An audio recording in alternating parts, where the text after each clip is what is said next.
Have I done Hola? Have I done Guten Tag? I don't know. Does it matter?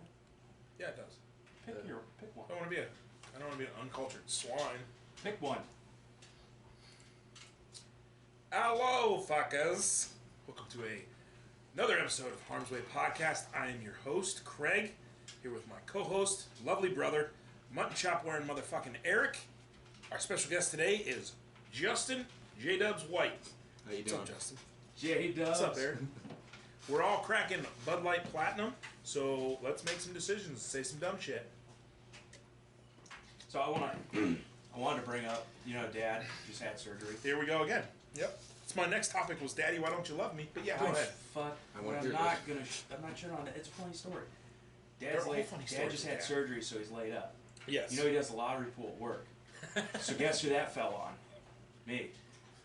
And I told him, I was like, all right, man, because he goes hardcore. I go to Speedway. Yeah, I tell him 20 years in the making. I tell him 3 plays of the Powerball. No, and they give me my tickets. He fills out fucking cards for weeks in advance, and so yeah, he's like, I need you to do this, and I already knew it was like a complicated process and whatnot. And I'm like, okay, what, man? If I screw this up, if it takes a day of the week to do for a fucking lottery draw for something you might not win, yeah, it's probably a process. I said, man, if I screw this up, Doug's gonna kill me. And he goes, Doug? Christ, Eric, there's 61 other people that'll kill you. 61? He's got a valid argument. Yeah. The saving grace was, Sorry, Dad. Dad had it all like filled out and prepared ahead of time and whatnot, and he said, just go in, do this, done. I made a joke. And I was shitting bricks there for a while because I was like, and he hands me a fucking wad. Oh yeah. I'm not gonna say how. I'm not gonna say how much. It's like a bank envelope. I'm not gonna say how much money we threw down on the lottery, but it's a fucking lot.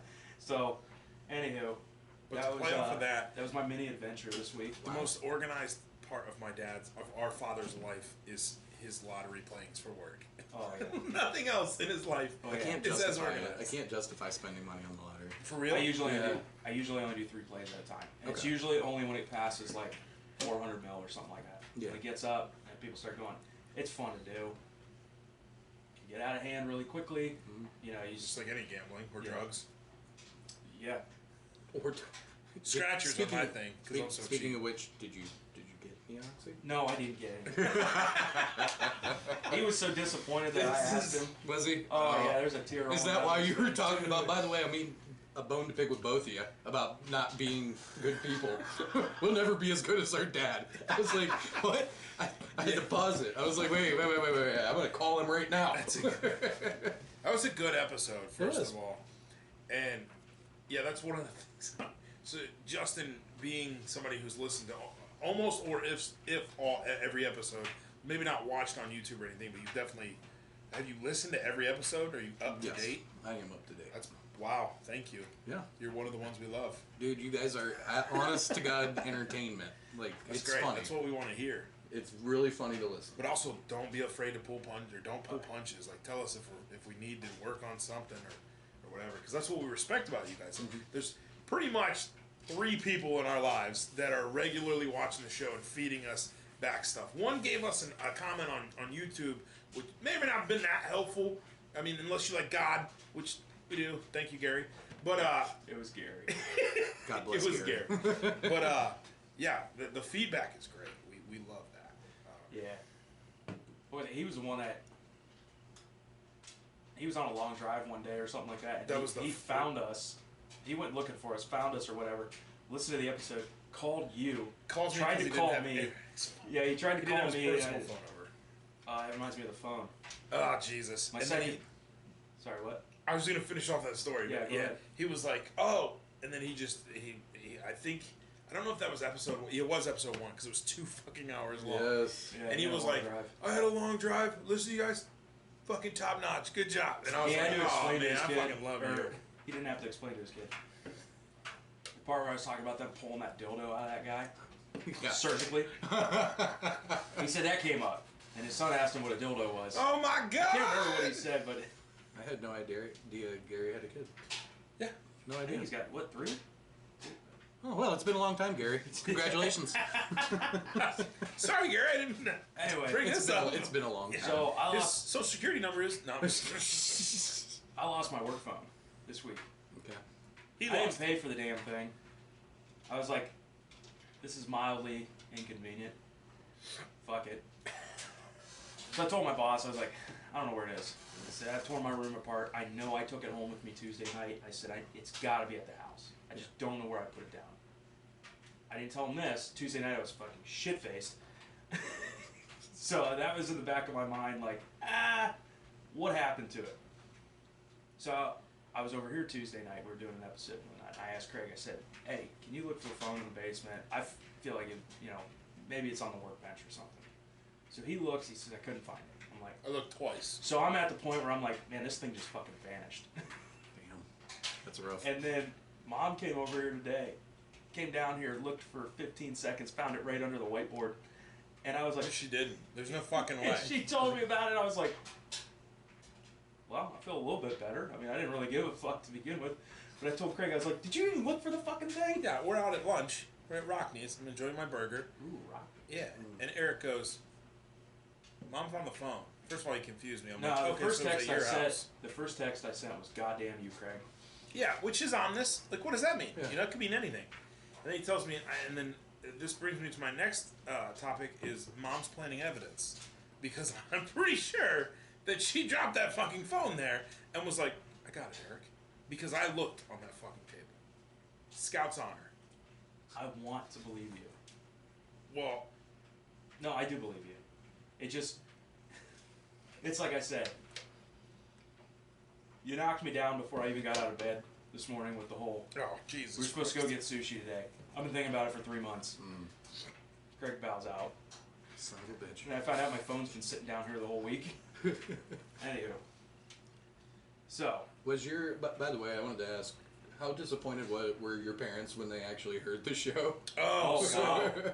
Yeah, that's, I don't know how much more they've listened to. Dad's already laid up after the surgery. I don't think he wants to... Be any more disappointed than us? Yeah, hate us anymore, and I don't think he wants to subject himself to that kind of torture. Mm-hmm. So he might, wait until he goes back to work and his life's a little worse to start watching again. Mom, who just started talking to me last Tuesday, again, just kidding, love you, Mom. She kind of laughed it off. She was a very good sport about it, for the most part. Good. The note that she left was fucking killer. Yeah, that was great. Did you hear about that? I don't remember the I note. come home. I think that was the last weekend they went to the campground because they had to close up and whatnot. And I come home. That one episode they listened to was the one episode that we shared. Yeah, they left didn't on listen- Friday. So when I got home from the rest work, they were gone. There was just a note on the cabinet. It said, "Hey, we watched last night's episode, and already I'm sweating." Right there, we're fucked. Yeah. And I read down, and she said something like, "At first I was upset, but then I saw you guys only had 5 subscribers. Joke's on you, Mom. We got 7 now." Yeah. He's Moving up fucking So rude. I read it, and it was, it kind of stung a little bit. Yeah. Oh, And then he I sent it to to me. Craig, and It Craig's burned. just fucking dying. I was like, I saluted Mom. I was like, that's where we learned it. And that's the thing, like The when we were bird. kids, that was the thing. I looked up to you. You were the older brother. Was your only If brother? my ass was in hot water with our parents, like I just had to like cling to you, and I knew it was gonna be okay. And I had this And cool. Craig was always like the persona of like, I'm not fucking afraid of them. He would, because Eric would do something and he would get in trouble, and then there'd be like, it would be a hold my beer moment. Like I'd be like, hey Eric, hold my beer, and then I'd be like, I came in like a wreck, and I would just fuck shit up. There And was they a- would immediately be more mad at me, and that brings me to There was a think you're point the where Craig favorite. fought my battles for me when it came to mom and dad. Oh, all right. Yeah, and I did it because I was just some sicko that loved to be punished. Punish me, Daddy. Listen here, Ma. There was a time where like you broke out, like a dad got angry or something. I'm like, oh shit. There was a time where like Craig broke out of that mindset, and he's like, Dad could be like throwing shit through windows and whatever, and he wouldn't give a fuck. He's just like, whatever. It's just another day in the Harmon household. Because like, Bad day for Dad. Yeah. Okay. well, you just scream back. Like you don't have to yell words. You just, if he's yelling at you, you're like, nah! And then like everything implodes, and there's like it's 30 seconds of pure chaos, and then the storm passes. Mhm. That's what it is. if you try to fight it, like physically fight it, it just prolongs it. But if you just kind of like, I don't know, like Dad's kind of like, you know how they say if you're like getting charged by a bear, you're supposed to like big dick it, It's not a bear. and yell, No. and it scares it away. That's kind of what you had to do with it's Dad. not bears. Oh, is it? No, it's like mountain lions and shit. You're supposed to make yourself look big. You try to do that, bear's gonna fucking kill you anyway. Thank God we're not around bears. No. Whoops. Thank you. No, if a bear's you better have a gun. You better have a fucking Well, I'm gun. not gonna shoot Dad, but yeah, that's the point. So it was kind of like, I don't know. Yeah, I wanted to look out for him, and it was really Yeah, that was the responsible thing. for Growing both of up, us. it was like honestly. we were usually fighting with each other, so we were on opposite sides. Right. If there was ever a time where it was like me versus Mom, it's like I gotta get Craig on my side.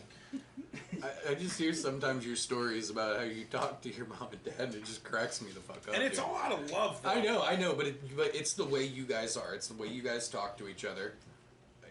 But it's just different to me. I'm just looking at it from an outsider's point of view. Like I blew up on Mom yesterday for having 2 Keurigs in the kitchen. They brought the one home from the camper, and I was like, "Why the fuck do you have 2?" Like, Yeah, why? that's- I was like, "There's no space on the fucking counter because you got this massive steampunk contraption." I Steve. was like, "You already had one." That's the your, thing. your like, mom's so nice. My though, for parents, real. yeah, they are, and they're great people. They just, She's nice to you. they don't make, She they is. don't, they don't make it hard to have those interactions with them because it's usually not us that goes 0 to 60. It's them, and then we're trying to handle it, and then us being, Harmon's also, we go 0 to 60. So at that point, you just have 4 unreasonable fucking retarded That's people it, yeah. screaming. And That's the it's- thing. I always try to argue from like a logic perspective. There's no logic or reason when it comes to dealing with Mom and Dad. Like the Keurigs thing. It's like, what the fuck do you have 2? Shut up. Go to your what?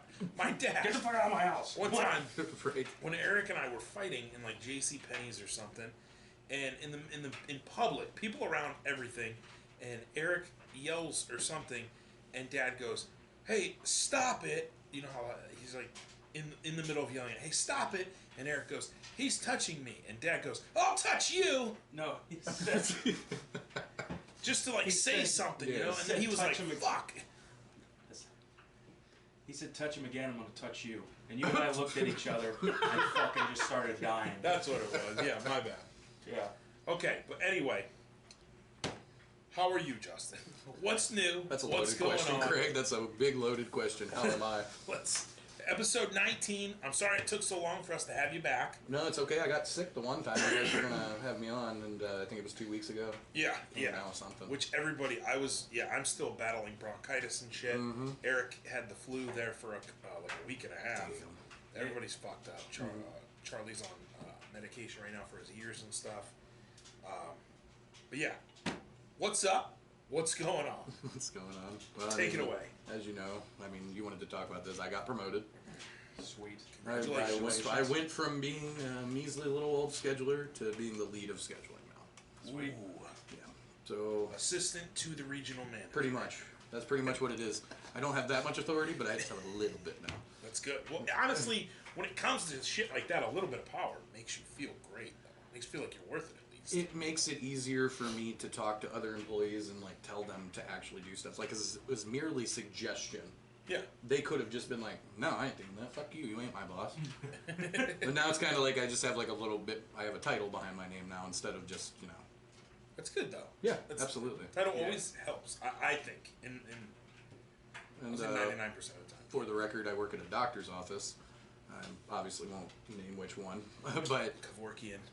I'm just kidding. I basically I just started having way more ambition than I really should have at this place because I started making scheduling guides and stuff like that because we got a new computer system. Yeah. So I kept going back and forth with my supervisor, be like, "Hey, like I feel like I'm in a dead end rut. Like I like the people I work with here. I like this place. I like what it's supposed to stand for, but I need to do more stuff. I can't just be answering this phone all day. Yeah. Yeah. No, I don't have to answer the phone all day." Great. Right on. Yeah, Craig kind of described it as like you were tasked with like building your department. Like you got to handpick your team or something, or They're Crazy. doing a bunch of stuff there, man. Yeah. They're trying to change. You said something about customer service department, right? Yeah, actually, I did get to pick the people who were on that. I just noticed throughout days like people just being shitty to each other, or just somebody on the phone just not being professional with Toxic environment. Yeah, toxic environment. It really, everybody, like so many people are trying to leave. Yeah. Like I've been training somebody this week, and I'm going to be training somebody next week. See, he's trying to do what we were talking about, how modern companies have to do, is to stop turning your company into a revolving door. Mm-hmm. Because that's what everybody wants to bitch about, millennials not keeping jobs and not staying and all that shit. Mm-hmm. But nobody's doing anything to make things better for a lot of places too. Before I trigger Eric about millennials, I was just getting ready to just... Dude, I heard not me sticking up for it. By the way, I heard what you did say about millennials though, and like boomers. But always talking about how millennials were entitled and we just want everything handed to us. You brought up a good point. You know what, man? You could work. One person could work. It doesn't work that way anymore. Yeah.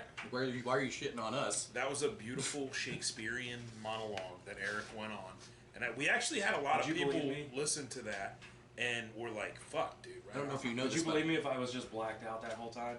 I don't even remember what. 100%. I've seen you function. I wasn't, but no, but yeah. Sorry, continue. No, you're fine.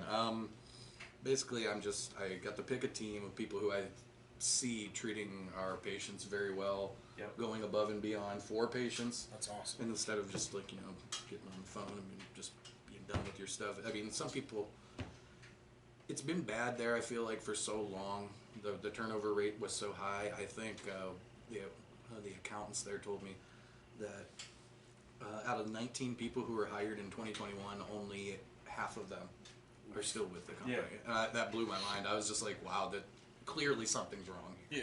That's one of the big trends that employers and, your coworkers and you deal with it too. When you have the revolving door, it's rough. Mm-hmm. It's rough. It is. But that's one of the trends, you hear about. We saw like this big shift where it used to be people competing for jobs, now it's employers competing for people. And a lot of places are turning into a revolving door. I saw that at my last job. I think we're right on the precipice of that with my current job. I talk way more with people out on the floor, the guys in maintenance. I talk with these guys every day. I talk to a shitload of people. To the point where I can't remember conversations I've had with who. But it's getting to that point where it's kind of getting to a fever pitch and there's going to be a reckoning coming. And when it starts creeping up into the salary positions, like the engineers and whatnot, it's like, okay, what the fuck is wrong? Like, you would think they would step back and say, what is wrong? But our big thing was, how do you change that? That's the culture that's being instilled in so many places. You're in step one of actually changing this. I literally created the whole, it's 27 pages of stuff just for customer service. And I did kind of make a key point of this. This comes from the top down. The only way this works is if from admin to clinical to scheduling, it all has to go together or it doesn't work. Yeah. If the admin is I even put this in there, treat the janitor the same way you would treat the CEO. That's awesome. Every single person. I understand that. No, we're not robots.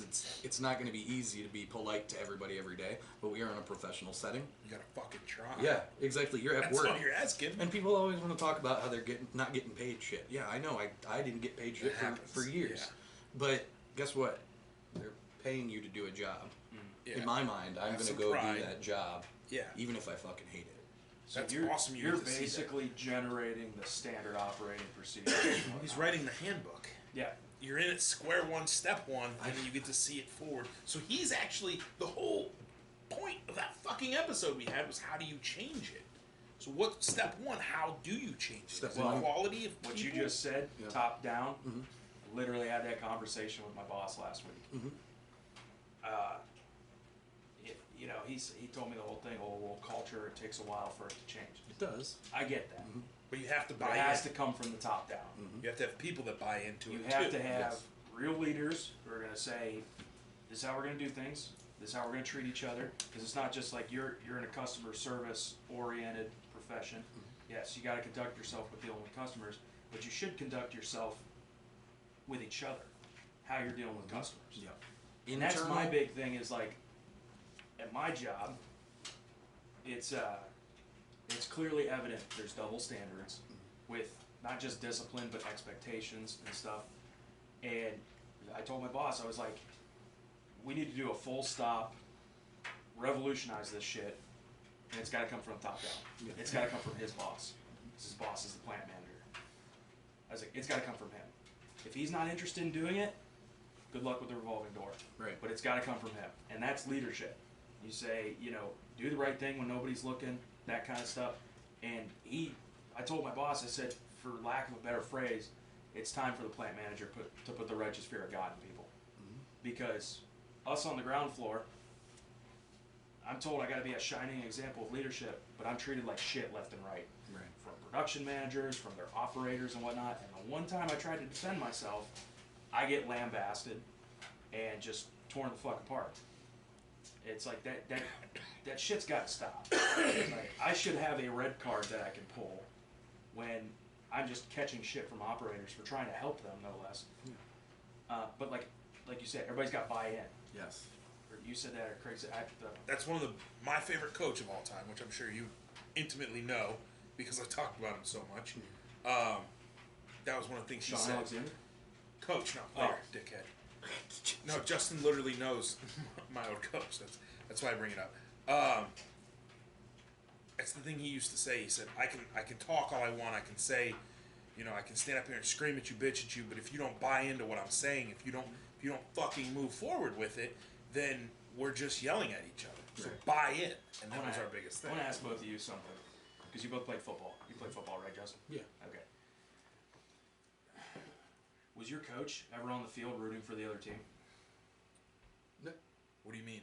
No. It's a simple question. No. Were any of your coaches ever on the field rooting for the other team?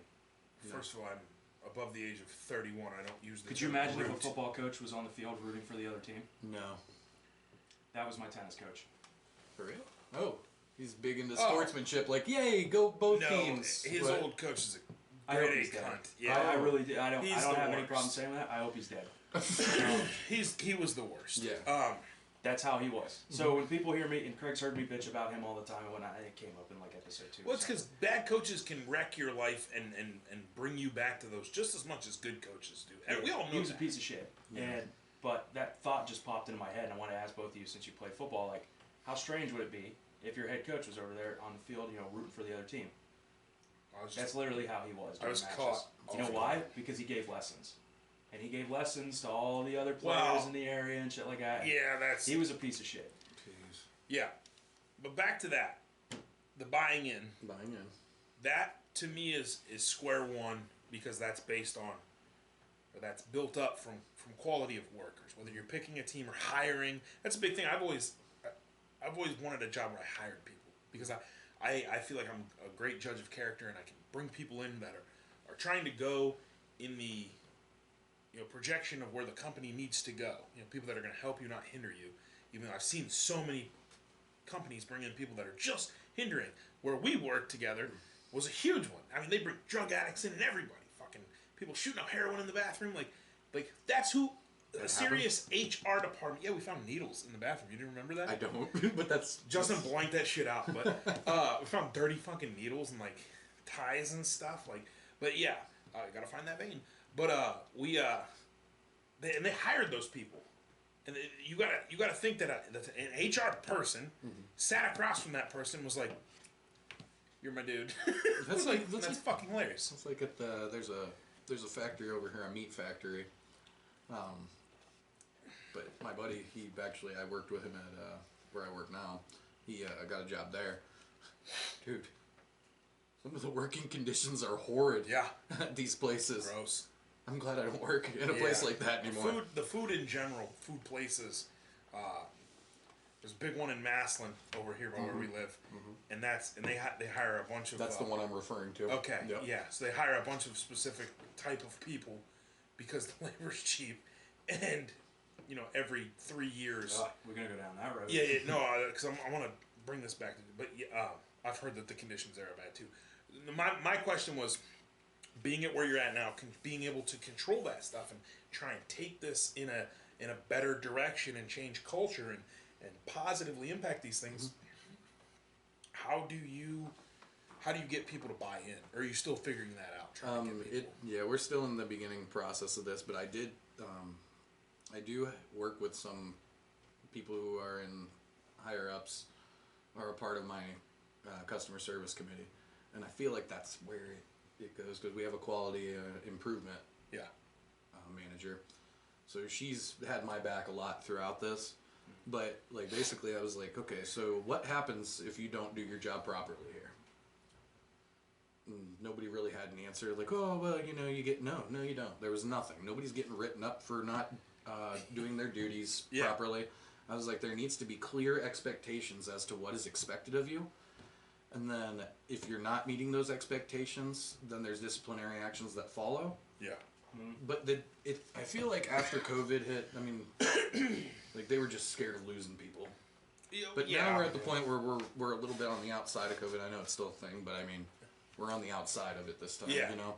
But I think we just stopped telling people they were doing their job poorly. Yeah. And I want to get back to that, because guess what? I mean, people are bitching about this person did this wrong, this person... okay. You got to draw the line. Yeah. The line's got to be somewhere. Yeah, but there's no line. And I was like, we got to set these standards. And then, like, you know, we agreed on that. She said, like, let's get with, you know, get with your nursing lead. You get with your scheduling supervisor. We'll get this figured out. Sounds like you're doing all the right things, which is great. I feel like I care a lot. I really do, because I care about the people that I work with. But also, they gave you something to care about.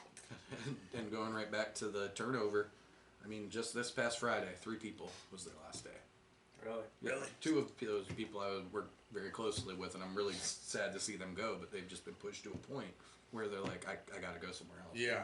Like, their attitudes were just so poor. Yeah. Like, I saw them come in there and have great attitudes, but then it's just like, after year, and then they're like, dude, I gotta go somewhere else. It's the demoralization. Yes. That's what it is. Hey, once you get to that point, it's basically not giving a fuck to an extreme. Mm-hmm.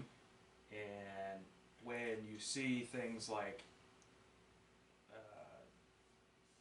double standards with regard to discipline or expectations or whatever, you feel like you're the lowest guy on the totem pole. You feel like you're in between a rock and a hard place. Like, I describe to people, I feel like I'm in a vice. You know, it's just like, I'm not getting out. It's just gonna squeeze and squeeze and squeeze, and I'm gonna pop like a zit. Mm-hmm. When you start getting into that mindset because of the environment you're working in and whatnot, that's what happens. And when people, it's really hard to come back from crossing that line when you cross into I don't give a fuck anymore. I know, because I'm currently across that line. Yes.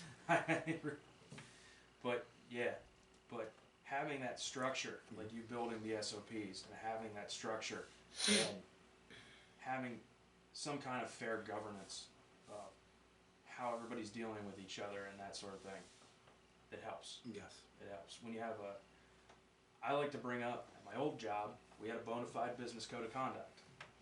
It was like your red card. Somebody got out of line during a meeting, hey, that's not how we do business. And people, it was kind of half and half. Some people were really good about it, and they would back down and say, sorry. You know, they were really mature about it. I had a previous job when I was in school, same thing. You know, I'd be sitting in a meeting with 12 people, and they were all mature adults. If somebody got out of line or whatever, you had that red card to pull. You said, that's not how we do business. And they would back down and say, I'm sorry, didn't mean to do it. Everybody was just really fucking mature about it. Where I'm at now, we don't have that. You speak out, you're getting crushed. Like, that's what it is. Like, I go into meetings where it's like a fucking firing squad.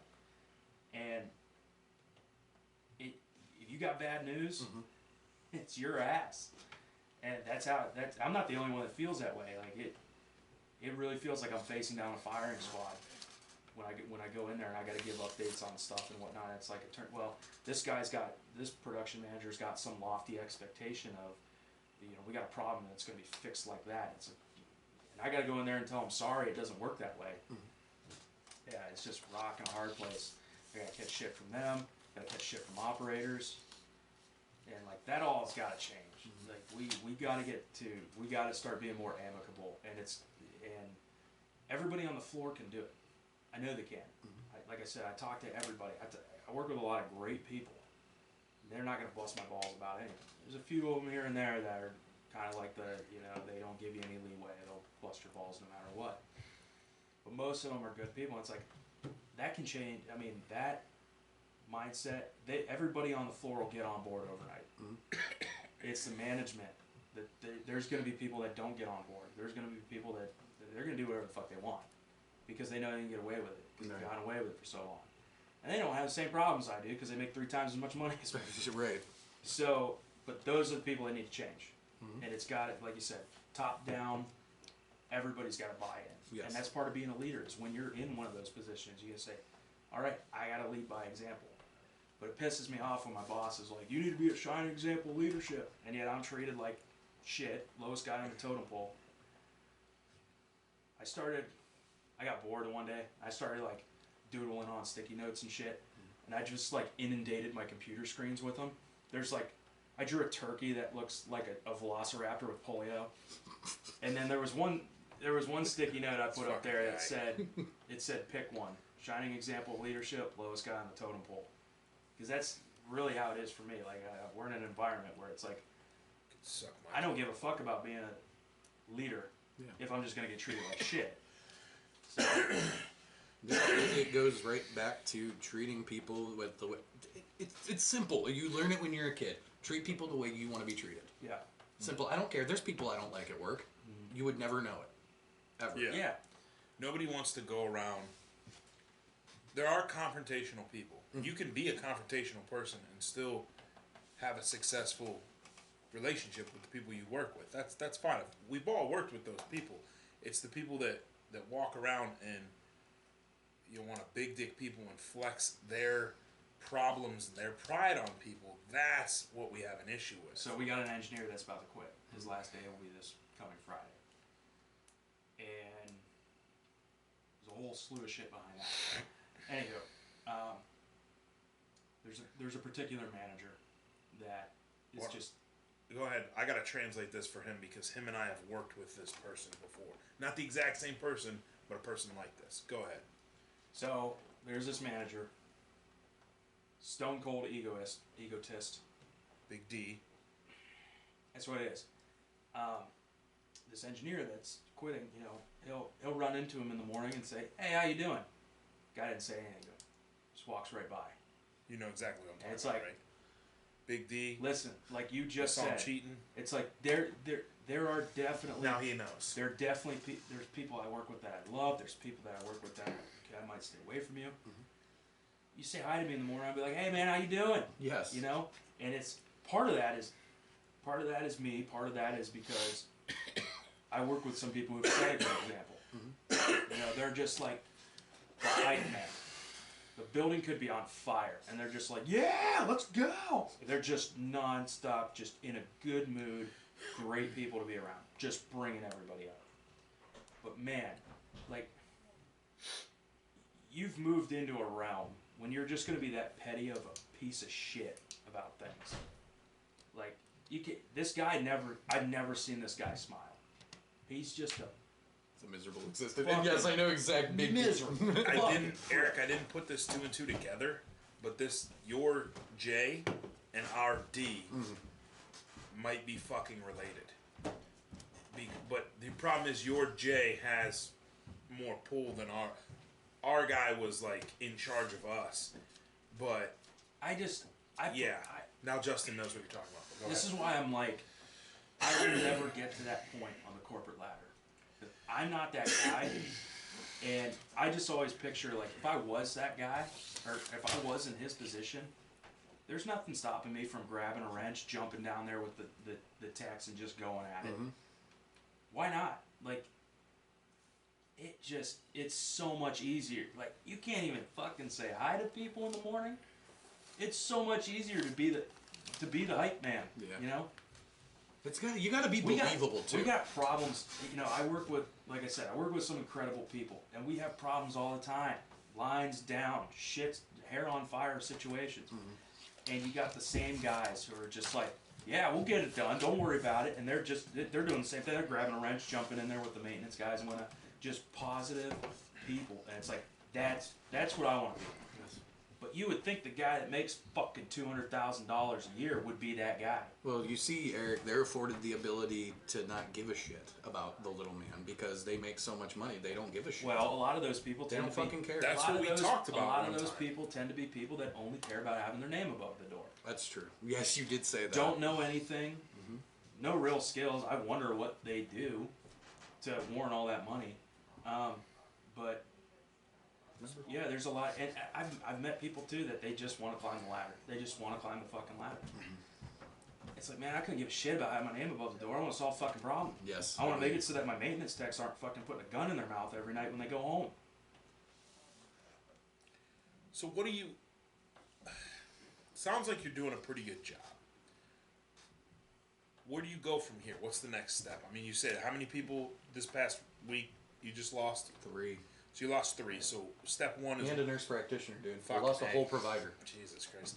So obviously it's going to be replacing those people. Is what you and your team or everybody else is to do next. And then honestly, I feel like everything you've implemented sounds great. It sounds great. Holding the people to the standards is going to be the hardest part. And you're kind of in a we've changed a lot of shit. Let's continue this and see where we go kind of mode, maybe. Yeah, kind of. Yeah, before my the old lead left, they were trying to create a position for me, like something else than what I was doing, but not what I'm doing now. So it kind of worked out in their favor. Yeah. It's like, and here's the thing: I should have highballed them. I really should have, because I went fair. Okay, so the last person who was doing the job that I'm doing now was, I'm making $1 less than they were. Let's just say that. I won't throw around numbers. Hourly or salary? It's hourly still. Hourly, But a lot higher than what... Yeah. It's on the higher end of the... But you got to prove your worth at the same time. I know what you're saying because I've done that. I've called my shot, gotten it, and been like, fuck. They asked me how much, I was expecting. And I literally... We matched exactly the same. Okay. What they were going to not originally bad. offer me. Yeah, but I was just sitting there, man, I should have eyeballed them. But now you can show your worth. Yes, and I told him, and I did say too, okay, so why don't we just keep it at this amount that we just both randomly said the same number. You're going to know if I suck or not in 90 days. Yeah, Why don't we reconvene later on? Let's cut turnover in half, and then let's see. Let's make some realistic goals, and then we'll touch base next time. There's next year, people maybe. there right now that I really believe are just set in their ways, and that's just the way it is. Like, Yeah. For fuck's sake, let them die for a minute, okay? But I won't tell you things because of job security. Get the fuck out of here. That shit, man. That is toxic. That shit is- still happens, and that is toxic. and if I ever heard somebody say that, there would be an immediate issue. That's I've drawing the dealt with line that in between before. yourself. I'm not saying at my and your current company. job, but I've dealt with that before. Anyway, Or people making certain decisions because they're waxing. not far off from retirement. Yeah. Jesus fuck, I don't want to. Yeah, Not gonna get into it. no, those Continue. people. I hope hell's warm enough for them. But yeah, go ahead. But I mean, this is just, we're literally on step 1 right now, setting the expectations. That's Having people buy in, but right now there's people who are not going to buy in. I guarantee it. It's like you're a building year of an NFL franchise. You're right. They got to give you time to let your shit work. Yeah, except I can't trade people, so it kind of sucks. My cap is slightly less. You're right. And I The can't free trade. agent pool is very small. I think, did I mention it to you about my reverse fantasy league? Yeah. Reverse fantasy. I was just batting around like something fun. I was literally thinking something fun Craig, you, me, and Gary could do. Just like on the side, just for fun. Gary, you're in it. He's in Whether it. you want to or not, I He's guess. in deeper than he thinks. Blood in and blood out. Okay, maybe not that deep. It's blood But on I was the thinking kiss. like we would do like, because they'll do like power rankings or whatever before the season starts. We pick the bottom 4 teams, divvy them up however, fight for them, whatever. I don't care. Yeah, we're gonna fight for the bottom 4 fucking teams. We're going to Eric. fight for the Jaguars. Yeah, I'm gonna stick you with a Yeah, butter yeah, knife. so we would identify the- what the we do it through a fucking coin toss for all I care, but we'll each pick a team, Jesus. and then there's stakes depending on Like medium whoever rare. finishes with the worst record pretty much wins. But if you make it into the playoffs, there's stakes. What are the stakes? Like I don't Wagyu. know. Oh, we're going to figure that out. We're gonna figure that out. Okay.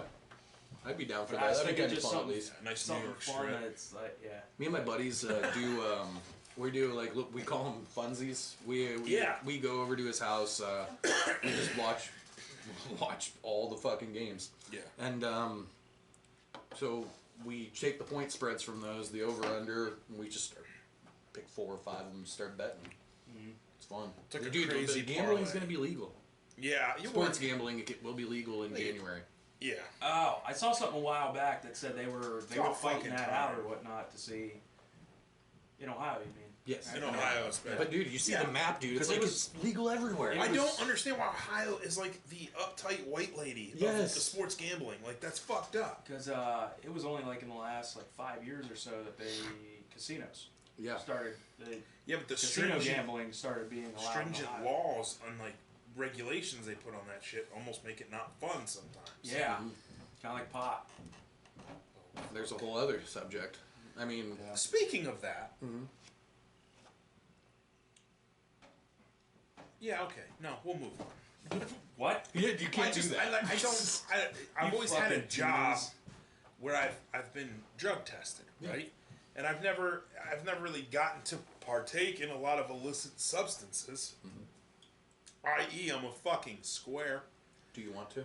Yeah, kind of. Like, why? I don't want to like mainline fucking black tar heroin No, or anything I mean, that, like if I but could set it up in a safe way, would you want to do it? I feel like pot. I would eat it. I don't know if I would necessarily smoke it because I'm not really a smoker. And Brownies. we used to We do brownies. We You used like to, brownies? We used to crack a bar or 2 of Xannies, and have some Yeah. fun. That Hey, was remember when we went to a high school football game?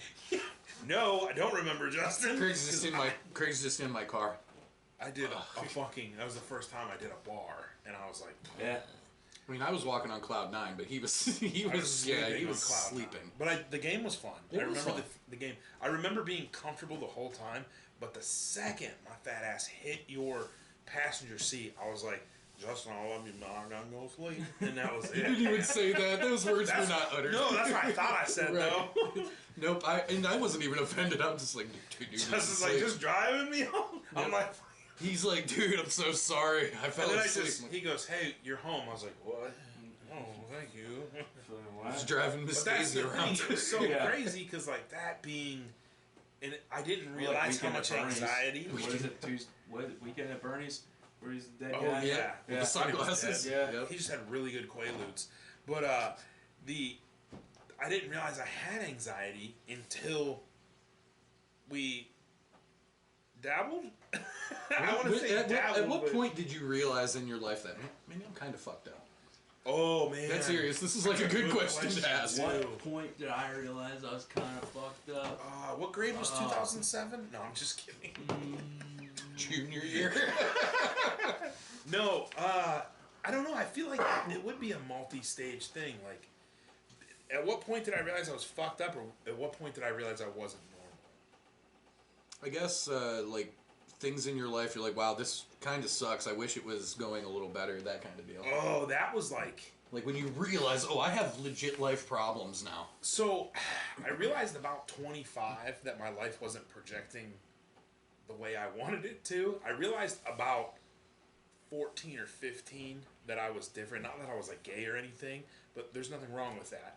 But I realized 14 or 15 that I was different. Not like pee-pee on the inside different or anything like that, but I was just... Inverted penis. I was thinking nipples, but okay. I realized at that point, like, my thought process was a little different than people. Mm-hmm.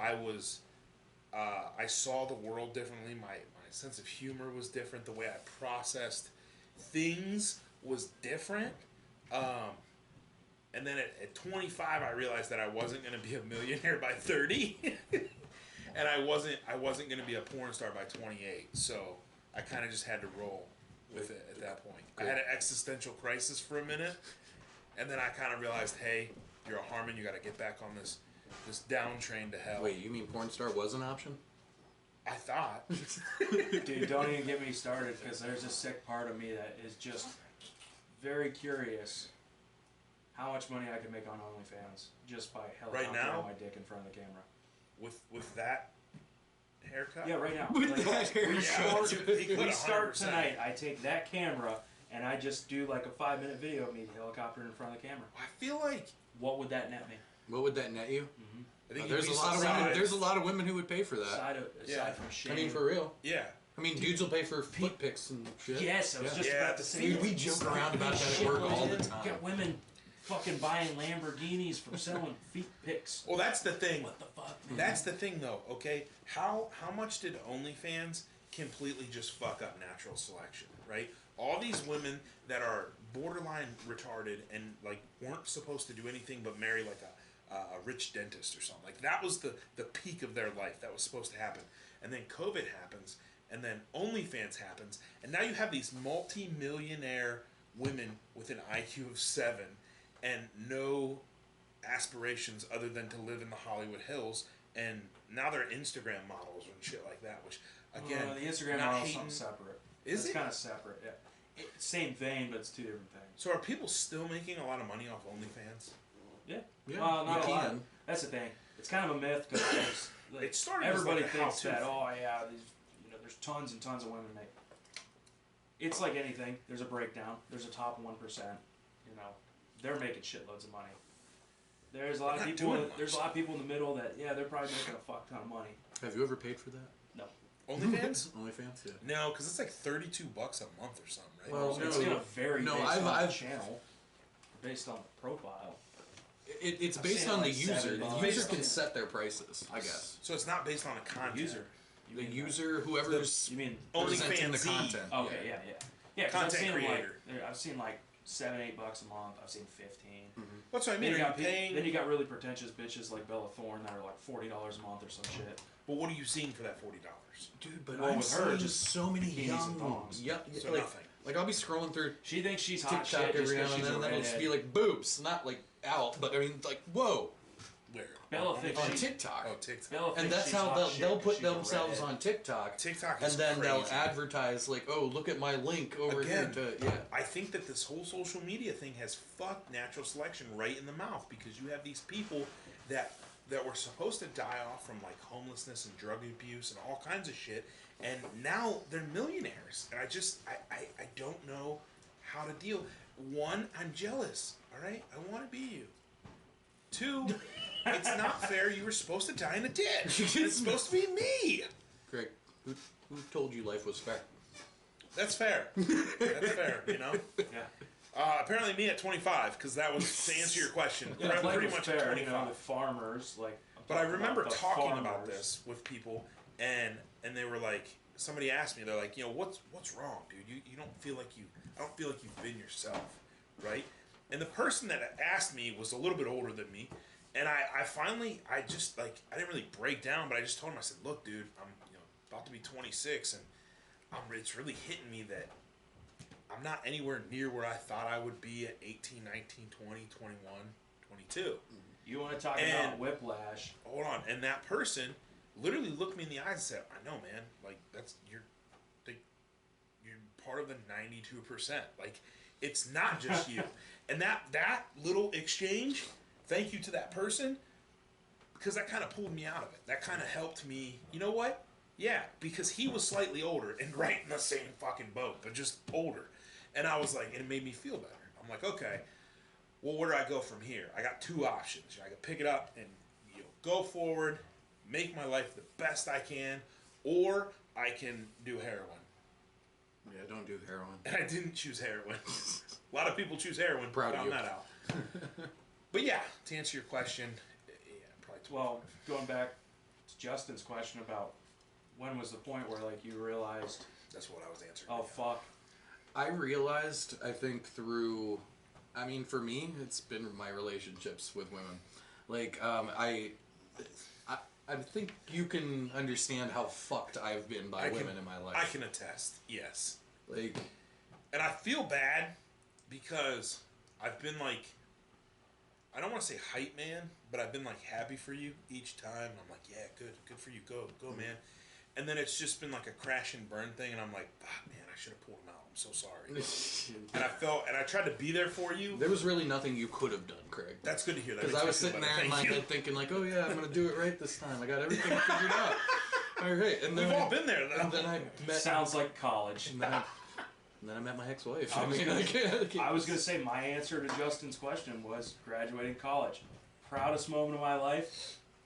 You done fucked up, son. I was unemployed for almost a fucking year. He got that first That student didn't set the loan fucking tone. Oh. Yeah, that was when it like everything calmed down. Started even when I started working. It's like, man, I realized you're staring down a fucking 6-figure barrel right now. Eric's like, Mom, there's extra zeros on my first payment. What the fuck is this? I knew it was coming. She's like, that son there was is about life. halfway through college, I kind of had an idea of like how much money I'd already borrowed, and I was like, what? One of the precursors was I found out, I was working for the airline. Not gonna say which one, but one of the engineers told me like what you can expect to make when you start full time. Mm-hmm. It was horrifying. It was horrifying. Really? And I was halfway through school, and I was like, "Oh my god, how am I gonna pay for oh my this? god, Low? oh my god!" I was like, "Yeah, how am I gonna pay for this?" And I'm only halfway through school. So it was horrifyingly low. Yeah, Lower than what you expected. See, isn't that something to go through? I'm just thinking about I him found being an that out when I was- engineer and I found that out when I was a Yeah. sophomore. low income. So I'm already a year and a half in, and I'm like, I can't stop. So, and then it hit me again when I graduated and I started paying everything back. I was like, okay, you fucked up. Like, you fucked up big. It's like, now, the thing is, I went to a private school. It was way more expensive. Shouldn't have done it. But when I was 18, Went to a prestigious and this is the thing, and this is what, like, people who have kids, you need to pay attention to this shit. Like they barely Yeah, let I white didn't- kids I in didn't school. I didn't really like. I didn't have anybody there to tell me, hey, you might want to think about this a little more.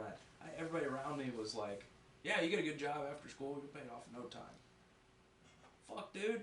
It's like, I have a mortgage, and I don't have my own house. I will never tell my kid to go to a 4-year university. I will not be like, There's hey, better ways to do Yeah. it. Yes. That's the point I want to make. Yeah. There's better ways to do it. Mhm. There's better ways to go about it. Don't believe that you have to. Dig into China. What? I said dig into China. It was a joke, but Like, I looked at everything out in front of me as, okay, there's a track that I need to be on. But no, fuck the track. There is no track. You make your own track. But you make good decisions. El Dorado, you To- blaze your own trail. Yeah, seriously. I never saw that movie either. Wow. Dude, I haven't seen a lot of movies. It's my favorite one because of the with the Aztec chick, or Mayan chick with the big hips. I don't know. I always latched onto her. Yeah, thick. Send me a name later. Hips. Send me a name. It's a Better than cartoon. tits. Oh, by the way, How do you, what do you rank your physical attributes on a woman? Physical Yeah, attributes. like, Okay. I value hips more than boobs. I would say the back of the knee. what? Okay, Justin, how do you rank your physical attributes on a woman? Ankles, on a woman? Mary Elizabeth. First Ankles. off, though, seriously, dead serious. Face. If I can't look at your face, then we're gonna have a problem. That's fine. 'Cause, people, It's probably how people I say feel about me. girls used to Your ask. fucking mug is nasty, girl. Step out. That's true, but girls used to ask me like, "What's the first thing you notice about a woman?" My Smile. answers are hair. Hair, yeah, Hair. that's valid. How she responds to choking. Okay. No, You're it's not the taking eyes. this serious? It's always the eyes. I mean, that's the thing. The Yeah. eyes are the windows to the soul. That's valid. And it's what you see staring up at you. Okay. But if we're doing what we're clearly trying to do here, Tits. def- Tits. no, see, Oh, I'm we're sorry. opposite. No, I could care less. Oh, you're an ass. I man. could care less. Yeah, Ass. yeah. Okay. Legs, ass, yep. Pulse. Pulse. That's like a deal breaker I'm for me. Is pulse. uncomfortable. I feel take it like I'm in back. that I'm just category now. kidding. What were you gonna ask, Justin? I don't even remember what I was going to ask. You can go ahead with your Eric's thought. awesome intro to that. Yeah. I mean, yeah. Eyes are a solid. Eyes are up there. Like what I notice first, it's usually hair and eyes. Height on tall children. I don't look at height. I don't. I don't even. Well, it's easy I am for- the opposite. Oh, of it's easy for us Yeah, not that's to look easy at for height. us to opposite say. of a woman in that category. I don't look at I height. Well, we're literally three don't know. dudes I don't under notice 6 it. I don't foot give a two. shit if she's 5'4". I don't give a shit if she's 6'3". Yeah, but Eric, that's Don't different. It's I don't guys. know. That's Yeah. a afterthought. I know guys Girls- don't care about superficial shit. Yeah, I Girls get are it. the ones that Care are about like the girls. superficial shit. 6'2" or Which is kind of funny now because that's kind of like a role reverse to 6'2", what it's yeah. been. 6 foot, 6 pack, Yeah. 6 figures. 6 inches. Yet I work at Circle K. Yeah, that's the greatest. Yeah. I saw that somebody posted something the other day that We're like, about right, to you piss want, off a bunch of you women. want all these things. Bro, you watched every episode. We've been there. I told Craig, I said we've alienated every demographic, every category You of bring human up being. a good choice, or a good, And I don't a give good, a fuck. a good I love thought it. Call it though, like you see it. That's true. because they want Life's all too these short. things and then they have nothing to bring to the table, Mhm. and that's what I said. Yeah, because they're just gonna get bored and find somebody with a bigger dick. That happened to me. Jesus. I don't know about the bigger dick part, but I mean, nobody stays around, dude. You- again, Justin No, had yeah. some rough run-ins with women. I may or may not be a little bitter. Yeah, especially the last one. I could see that. Well, no, I mean, I after my Not the last one. The last Yeah. one that I Justin, know. you're preaching to the choir. I've been single for like 7 fucking years. Good for you. Cut your fucking beard like that. What Shut do you up. expect? Stop talking about the What beard. woman do you expect? Don't make it weird. How do you 7 grabbed years the ago? razor? You made it. I'm weird. not single because I cut my beard. I cut my beard because I'm single. That's fair. Whatever. My mom always gives me shit about the chewing. I ain't gonna be a woman if you're chewing. do I'm I not single because I'm chewing. People I'm eat chewing ass. because I'm single. Mom, people eat ass now. Speaking of okay? which, can I have some of that? I just. You need Do I have any left? to chill. Oh, then Dave, you Wait, know, wait, if you're wait. low, never No, I mind. got another one in the car. Oh, just. There's a little bit in there. It's okay. You might just wet your lip with it. Okay, I'm gonna show you. Sweat your whistle. Oh, Oh that. my god. Well, yeah, wet your whistle. So I shaved one when night that I was sitting at the morphine- computer, and being my usual disgusting self, I had like 16 spent cans sitting there on the desk, and I was like, I wonder. So I took each one of them, tapped them as hard as I could, kind of raked them around the sides, tapped them again and whatnot. I was able to get back like a quarter of a can. You made a bargain bin can. I was able to get back like a quarter of a can from what I'm doing scraping right now. all of them out. Oh my god! Oh, so you went from can to can. Yeah. I took all 16 cans. of them and like did all that or whatever and dumped it in another can. I came back with like a quarter of a can. Hey man, I used to when you're do- poor, you gotta do what you gotta do, There's right? been times I'm sitting at the computer, it's 2 in the morning, I was like, I can't go to the gas station now.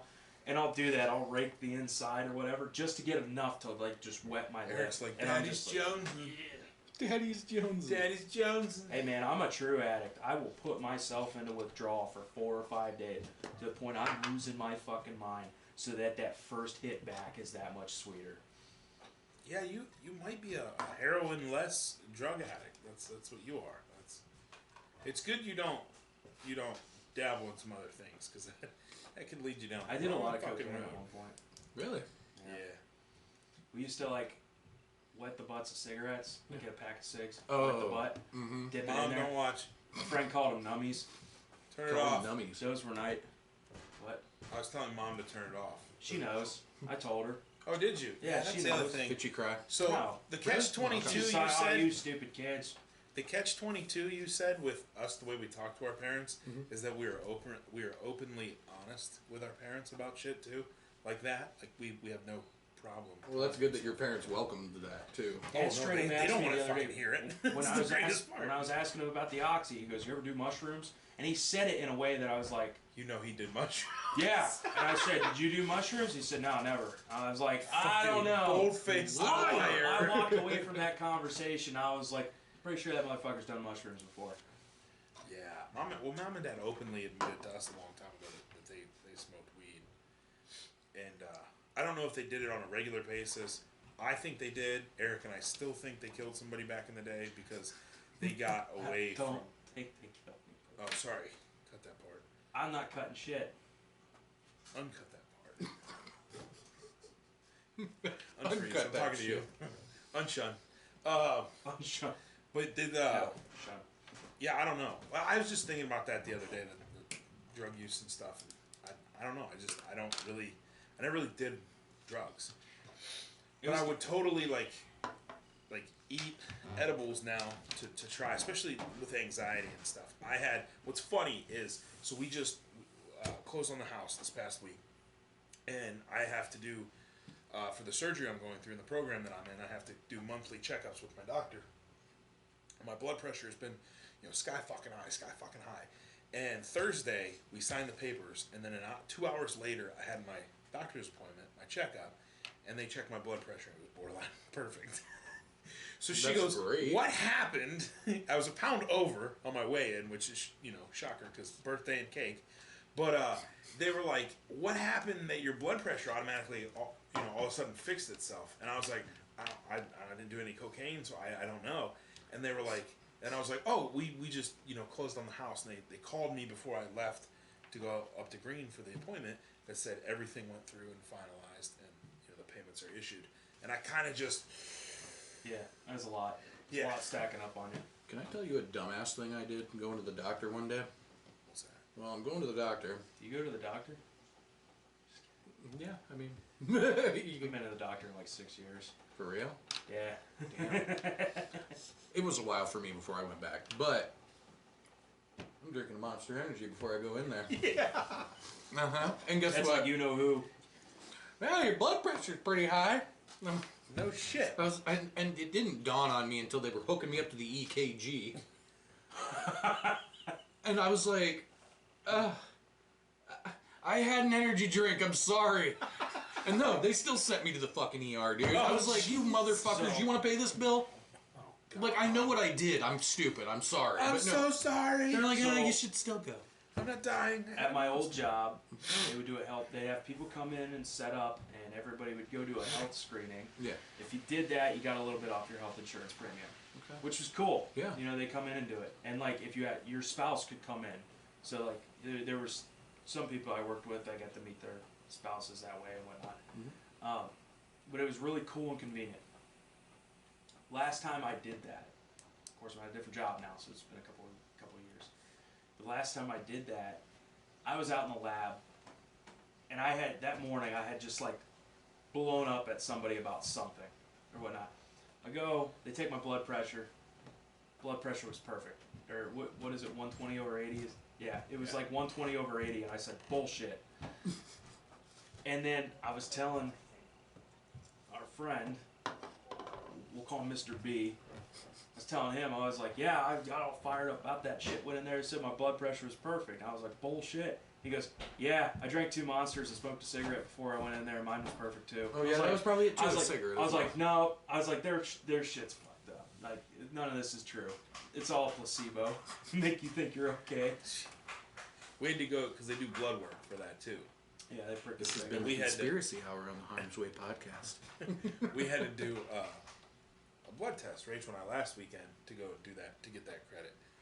And she ties me up. She's like, which arm? I was like, it doesn't matter, just stab me. And they don't really get the humor that early in the morning. Mm-hmm. And she hooks me up. She goes, all right, you can turn away if you want. And I was like, no. I was like, I like to watch. I'm a squirter.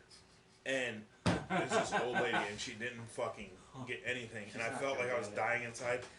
So I was like, I need to do something to go over the top. And she literally sticks me with the needle, and I go, just slightly. A girl told me that happened to her at work, and she said, oh, you're a squirter.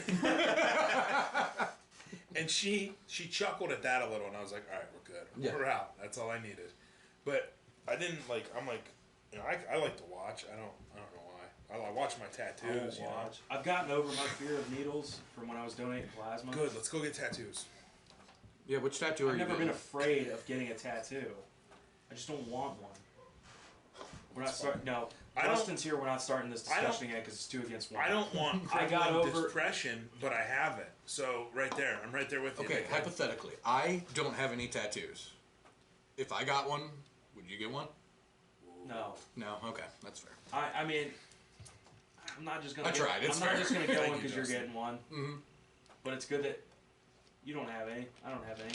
Fuck you, Craig. Eric's one of those ones that is like, tattooed people aren't going to heaven. George Bush does not like black people. No. Kanye. Kanye said that. No, not did you hear he Eric. changed his name to like Y-E? What is that? Is it Yee? Is it Yee? I think it's Yee.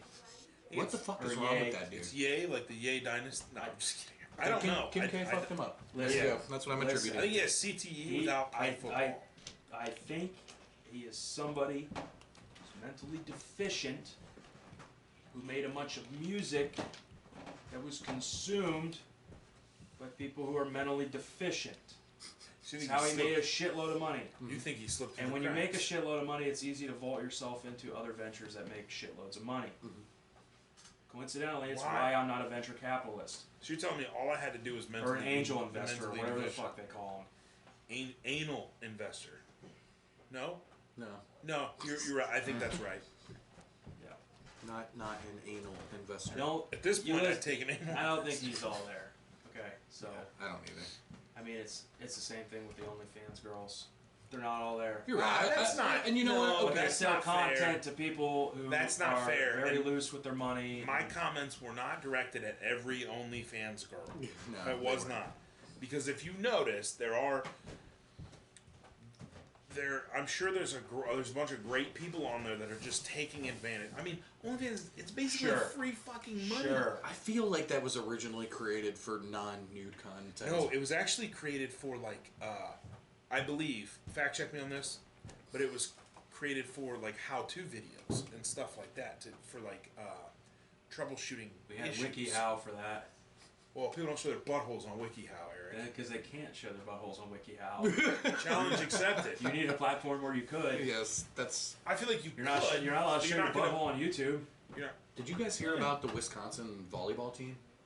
40 Yeah, I heard league about nudes that. came out. Yeah. Dude, but then no. Here's how Are they Wisconsin fan base responded. They It's a set. college team. Yes, they're legal. They're yeah, they're legal. well, it's legal. It doesn't make it right, but okay. Yeah, they got well- leaked somehow anyway. But then the Wisconsin 40 faithful went to their volleyball game, sold that fucker out. It was an attendance record for volleyball. Oh, thank God. That is awesome. And I can only think, and I think Reason number 623 that Wisconsin is dumb. Shut up. I don't like Wisconsin. No? No, Would you like those nudes? I didn't see them. Donut doesn't like Wisconsin. I either. well, Wow, he likes for other reasons. I gotta go to the bathroom real quick. You guys. All right. You guys. Eric drank the platinum, and now he's got to take a shot now. oh no. Look at that back sweater. You I can't- okay? I can't- Jesus Christ. I can't stand up straight. You know you ran a fucking marathon. Shut up. So are we on like a pause, or are we like? No, we're just we're going with through it? this. Yeah, Okay. we're over time, but I Oh, figured shit. we'd do like an hour and a half or something. Yeah. As long as, I mean, do you got anything going on? I mean, after this, I gotta go back and get the kids. But Okay. but I mean, no. I feel like I should wipe down Eric's fucking gym chair. I mean, his office chair. Yeah. Jesus Christ, am I that sweaty? I outweigh him by like 85 fucking pounds. I just run hot. I Yeah, do. no, I told him we got to get a fan down here, but then we got to get a fan far enough away that it's going to circulate the air but not cramp up the volume. Yeah. Yeah, but yeah. Okay, what's next on your list there? Honestly, we didn't touch like A lot of it. We were talking a three-quarters lot. of it. I saw Fairless one, right? Yes. It's good. 47-22. Yeah, they whooped on Orville. And Orville, like I said, They whooped on them the first time they played them too this year. yeah, you told me that. Mm-hmm. A friend of mine coaches the middle school for Orville. Orville and Fairless, I feel like two very similar Similar places. schools, yes. Humble, old school roots. Orville, did Orville win a state championship in football I think recently? I think that was Norwayne. Norwayne, where's Norwayne at? Cruston Where's Kristen? in Wayne County Okay, somewhere. Well, that's the thing too. Orville that's Wayne County, right? Yes. Is that no? Worcester would be Wayne County's biggest school system, right? Is Mansfield in Ooh, I don't know. Wayne County? Wow, I feel really stupid saying I that, don't, but well, I don't know. I know Orville. Does Smithville have a separate school system? yeah, Yeah, the Smithies, Smithville Smithies. So what's bigger, Smithville or Orville? definitely Orville. Orville, okay. Because I've been through Orville. Smithville would be like kind of like East Cam. Okay, and Orville's more like Maslin, Louisville, probably Louisville. Louisville is a good. Okay. What's up, Sweaty Eddie? You good? Sweaty. As soon as I started drinking that platinum, I started sweating. But Dude, you have a full-on like. shut up. You didn't have aerobic, to point it out. Pilates, I back figured sweat. we have Justin here. We might as well just go as long as we want, and it's not worth. I told him we were going to do miserable about to piss myself. That's what we're doing. I don't have to piss, and that's why I feel weird because I drank that whole platinum. Like, where's it at? My toes? I There's don't. a lot more mass to soak it up. Yeah, that's fair. You know. Fucking sweaty, disgusting human being. We were talking about. I said Fairless won last night in week 1 of the playoffs.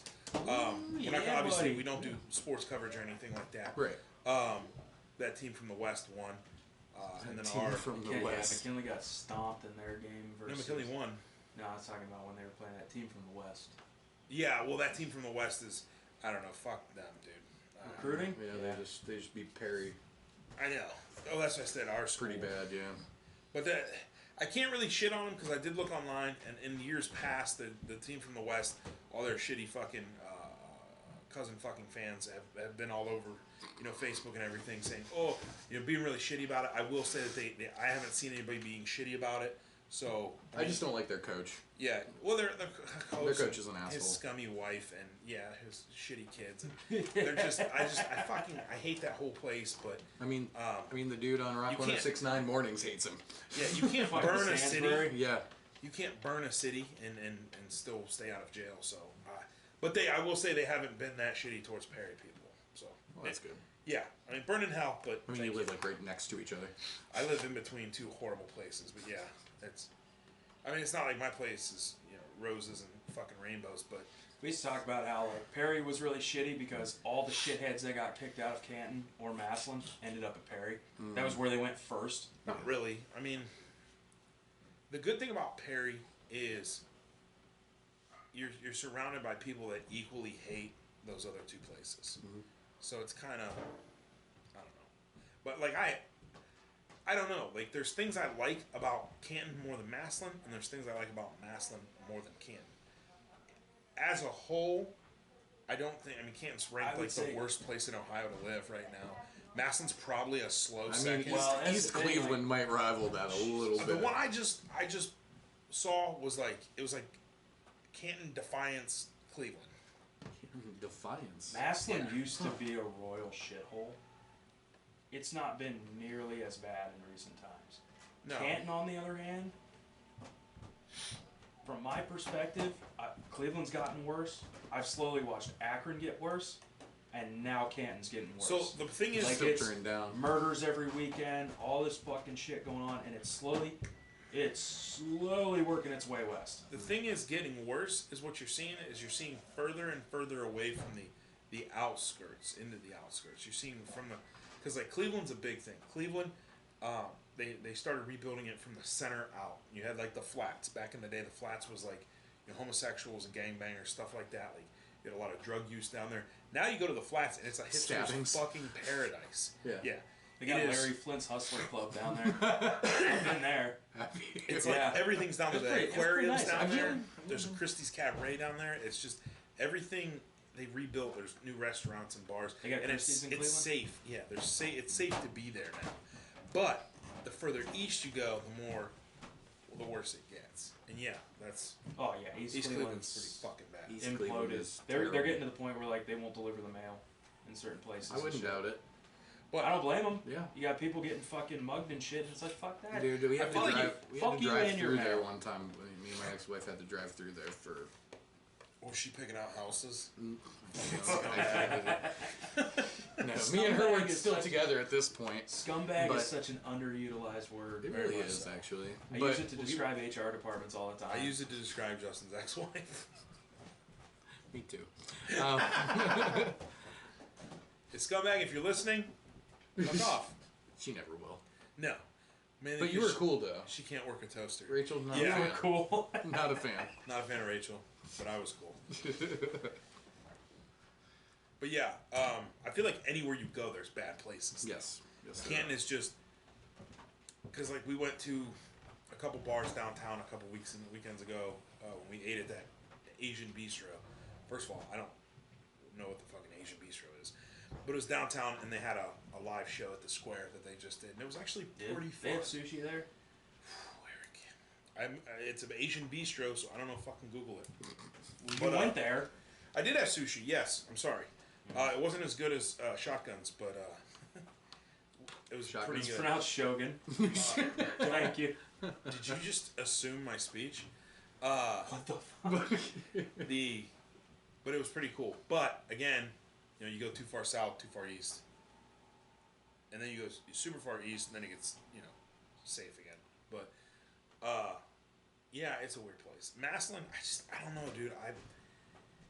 I feel like it's not Massillon that I hate.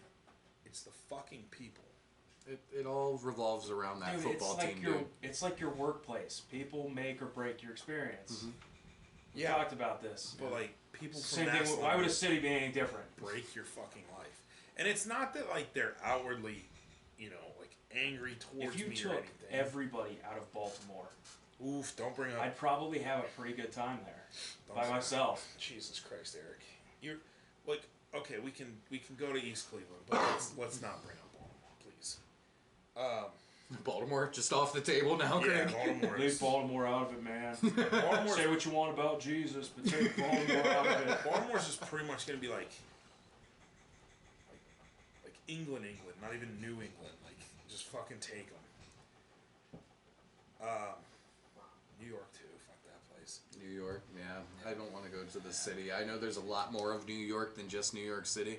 That's That's the the thing, ironic though. thing, That yeah. city It's one city of ruins 9. the state. One city of 9 million people, but like upstate New York is like this vast wilderness. And it's Yes. great. New It's Hampshire or whatever. great like, deer hunting. It's beautiful during the fall. Oh, you're not allowed to have a gun. But you can't have. You can have a gun, but you have like 19 different rules on said gun, and it's killed hunting for You the have to entire have the fucking gun state. locked up. You have to have the ammo 2 miles from the safe. But you cross the border. I didn't You know go. that. You go a little south. You go into Jersey. Fucking hunt with launchers. It don't fucking matter.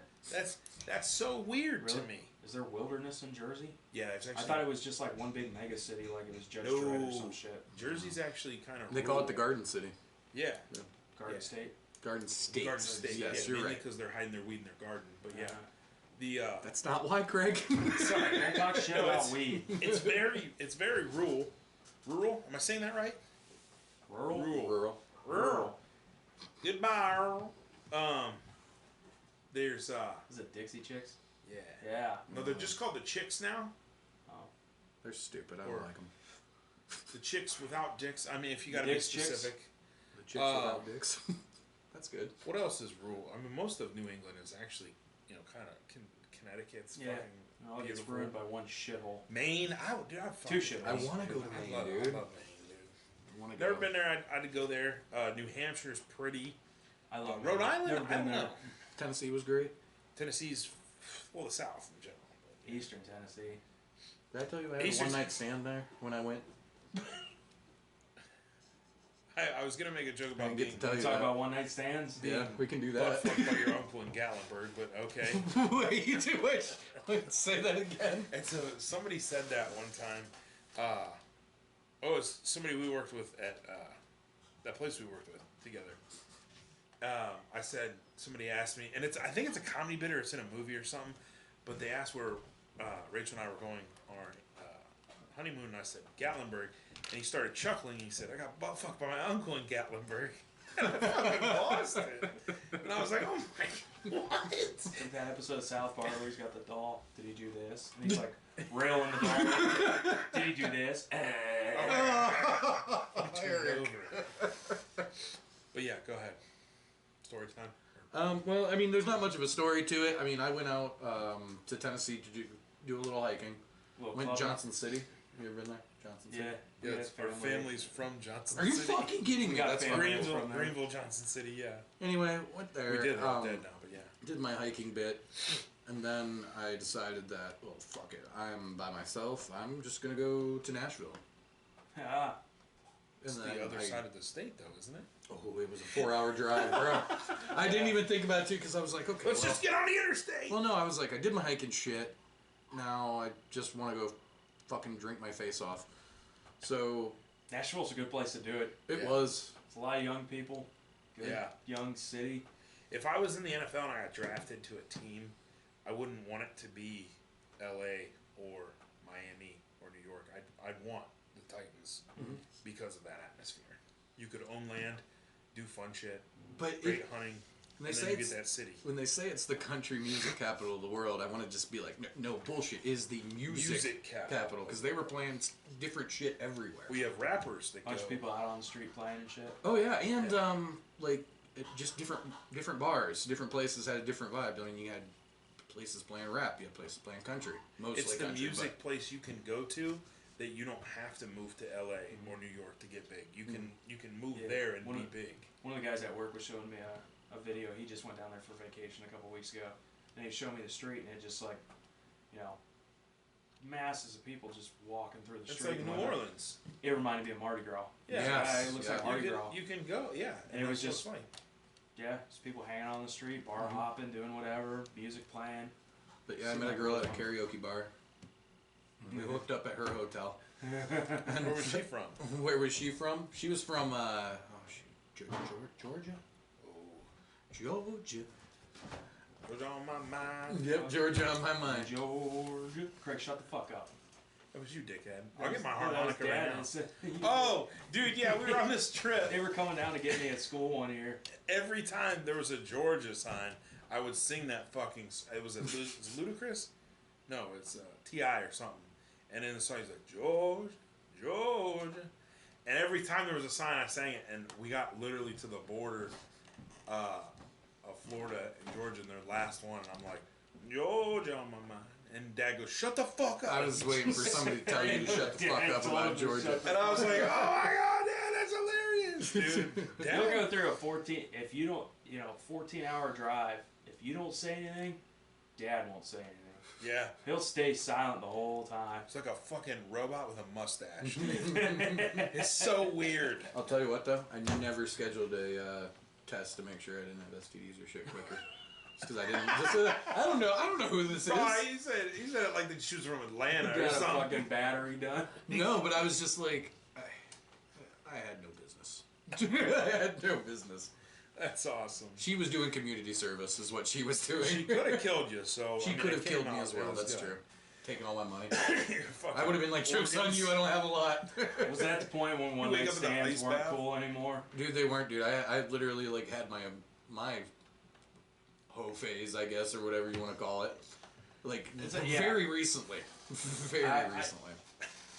Yeah. Just because there was definitely a phase. I was like, "Fuck this shit." There was definitely a phase. And I remember there was a point where I was like, I need to start being way more discriminate about sticking it in. Yes, you do.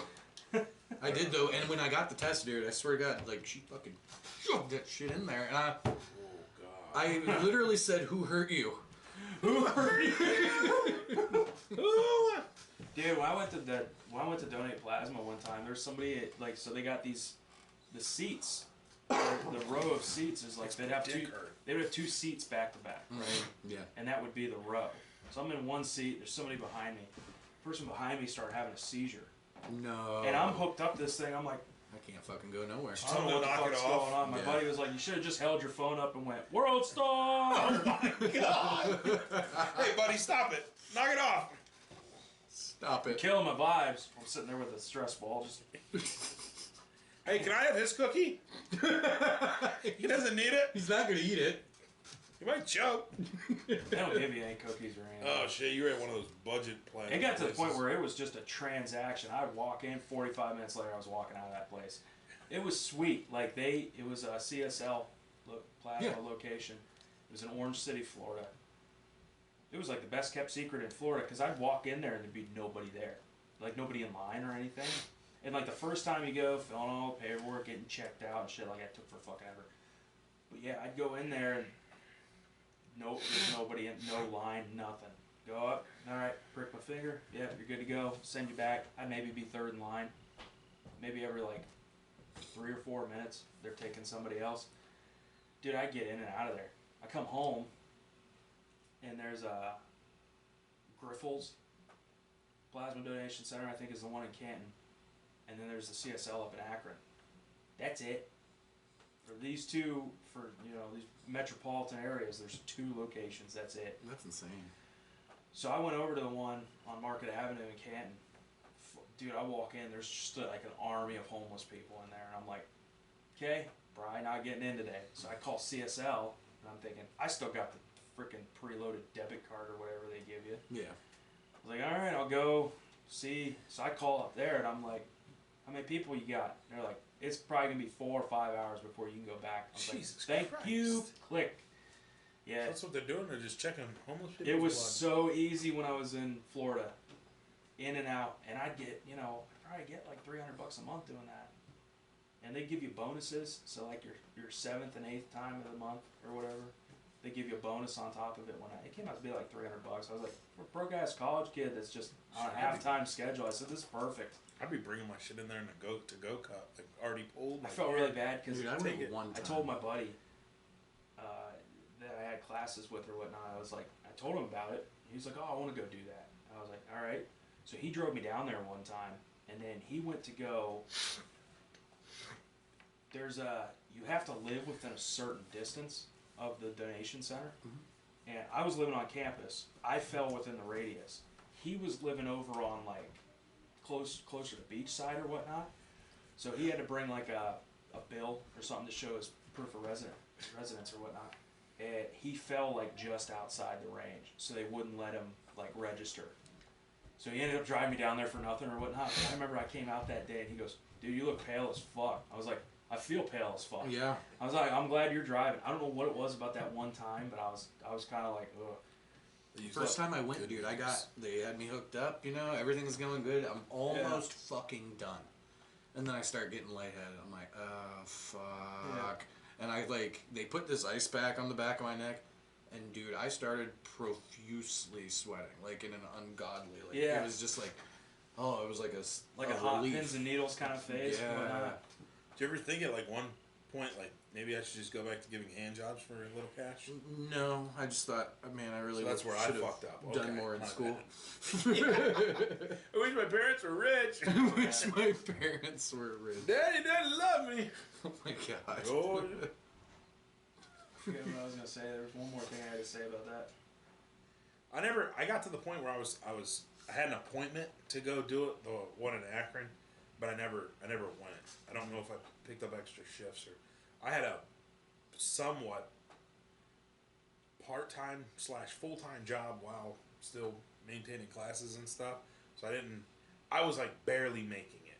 And we were taking spoilage food home from where I worked to fill our fridge. So I remember what I was going to say.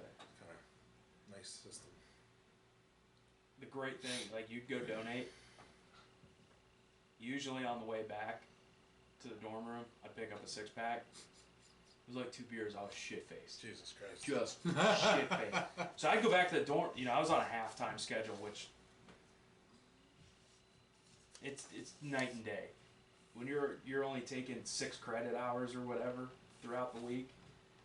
Dude, my schedule was so open up. So that's what I'd do. I'd go back to the dorm room, crack a beer, play Skyrim or some shit, and I'm just fucking shit. He'd discount drink. Discount drink. It's 2 in the afternoon, the sun's shining, I'm just fucked up playing video games. Eric just sitting there pale and with a fucking hammers. band on my arm or whatever. I don't got the plasma. Yeah, dude, it was great. So you listened to last episode, right? Yes. Did I go too far with the Amish people? Oh, you got a guilty conscience. I don't think you can go. I don't think you can go far enough with the Amish people. That's what I like to hear. They will never, ever hear this, ever. That's what everybody said Ever. that I talked to. And I was like, no, I'm not afraid Jedediah is going to fucking stumble upon this and find me. You just think you I'm went too afraid, hard like, on them. sympathetic people to the Amish light, if you will, are going to be like, fuck Amish that adjacent. guy. Yeah, Amish adjacent, that's what I mean.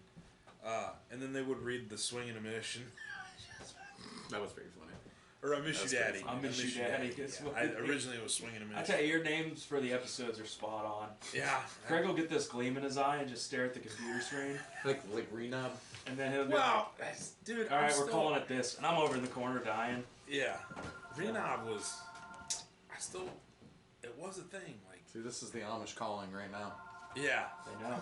They know. They know where we are. We're wheeling over with Mary Elizabeth. We're gonna kick your They're just gonna ass. shave your fucking beard right off. Fuck you, I'm not afraid of you. Ivasa and Brudvita, we're coming. Yeah. But yeah, no, I'm not. I just wanted to hear what somebody has to say about it. I probably could have fucking backed off a little bit, but I don't think it was that bad, to be quite honest. the cockroaches thing kind of got me.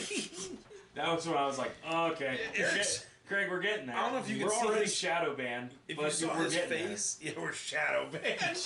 I don't know if you saw Eric's face, but as soon as I said the name cockroaches, he just had this like, ooh. And I know when Eric does that, like, we're fucked. I don't give a fuck. I'm more worried about. Like I said, I think we're getting to the end of the age of internet censorship. Speaking of getting to the winds of change are blowing. This is number 19, and I said our goal was to get to 22, because at 21 is where everybody fucks off and loses it. So we're getting pretty close. I mean, when you think about it, well, so by the end of tomorrow we'll have 20. 20 episodes to me is pretty big to commit, because I've only been married once. So this is the second biggest commitment. Third. Sorry, I'm a father, but this is the third biggest commitment, which is pretty cool, and I'm excited about. When we get to 22, and we'll say something. I'm excited for you guys. This is fun. Yeah, I'm having fun with it. The prototype and the stickers and whatnot. Mm-hmm. Talking to everybody at work about it. Yeah, I think I pissed off one guy really hard though. He was all in on it. The boomer thing. Yeah. Well, it's an older guy. Oh, well, fuck. Yeah, fuck. And he, the thing is, you got people that are interested. Like, you tell people, oh, I got a podcast. And they're like, oh, where can I find it? Yeah. Oh. And you're like, cool. And then there's people you tell, you're like, oh, I got a podcast. And they're like, oh. Well, I was talking and they just don't fucking answer. I don't push it. Right. I don't want to be that guy that keeps telling them, oh, I got a podcast. I was talking to one about the video editing woes, and that's a different adventure we can talk about. But I was like, I was putting up episode 18 last night, and he goes, you guys got 18 episodes already? And he was like taken aback. I was like, yeah, we're rolling. That's the cool part fun too. With it. Somebody's like, oh, you like I tell them, I'm like, oh, we just started last month, and they're like, oh, what do you got, like 4 episodes out? And I'm like, 17. I'm like, what? Okay, fuck yeah. Yeah, you guys have taken it and ran with it, and it's getting better and better. That's what we like to hear. Yeah. I mean, that's I don't want to. And that's honesty too. I don't want to peak. I'm for real being honest. I think you could get some music or something. I understand that you can't just steal music and shit. That's what fucking I thought we could. Up until this morning, I was like, hey, Eric, let's lose the song. It's called Ball Sack or something. And he was like, you know what? We can't use that. And I was like, oh, fuck, all right. Have you ever heard the song Blind by Korn? Yeah. Like they begin at the opening riff. Where he's just like, are you ready? And I'm like, holy shit. If I could steal the song to Blue Mountain State, I'd fucking use that too. Yeah. Give me a hell! Give me a yeah! I got a guy I work with. I already talked to him about it. Mm-hmm. He's a guitarist. We're gonna have him come down. Everyone's like personalized, well, which is fine. It would be easier if we had him create something from scratch for us. Yeah. It would be professionally done. Mm-hmm. He nicks and the then we don't have to stuff. worry about plagiarism or any of that shit. So I figured it would be easier to get him down here one day, have him. We'll talk over what we're looking for. He'll sample, do some samples or something, because he's that good. He'll just start going. Like old time. We can do whatever, and then we have the recording equipment and whatnot. We can get all that done, and then we'll have him on the show, talk about starting a band and all that. Because I actually am excited to hear you guys get other guests on, like besides myself and Rachel. You mentioned Stansbury earlier. Yeah, he's my crown jewel. You want to get him? I want him in this basement. At some point. Dude, I think that's more attainable. I listen to him every morning. I listen to him every morning on my way to work, and he's just a joy to listen to. Yes. And I used to listen to him. I don't recently, but yeah. He talks about sports a lot. Not too interested in that, but he goes into like he'll bring up like awkward situations and discuss, was this okay? He's pretty well known the asshole? Here too. That guy. Yeah. I met him at Giant Eagle one morning. Yeah? He's our radio host for like our region. Like he's our radio host. Like I feel the morning dude. I feel like with him, it's like it's more personal. He's our guy, kind of like the Browns. They're a team, whatever. Like Stansbury's our guy. He's our radio host. Like if like I love him. I listened to him when he was on Maxwell's show. He talks about restaurants he goes to, Browns, and talks. He's our guy. He's very into the community. He's into everything. He lives among us. Yes. But I thought it would be great to get him down here and talk to him about doing a show for thousands, tens of thousands, hundreds of thousands of people, and go through that, and like so that our 7 people can listen. I tried to look him up, and I couldn't really find much background on him or whatnot. So like, I wanted to talk to him about that stuff. But who's your crown jewel? Kanye West. Christopher Walken. Kanye on here. Well, No, I don't know. Think he'd Eric. come on after I said he was. I'm trying to take this in such small steps. Stansbury to me would be pretty large. My friend, who's I don't want to say his name, but he's kind of like a music connoisseur and you mega mentioned it before. Mega producer and stuff. Now I'd love to get him on here and pick his brain about it. Just gaining followers and stuff. I don't know, man. There is this one guy. Oh man, Rachel and I started watching his stuff. I forget his name. It's like Matt Fife or Matt Fice or something like that. He's actually from Columbus. He's a comedian, and he's so good. I wish I had the confidence he had when he does his stand-up, because I feel like our deliveries are kind of the same, but he's past the point. Like he's punched through that being a pussy phase where I haven't yet, to actually get on a stage and open mic night and do.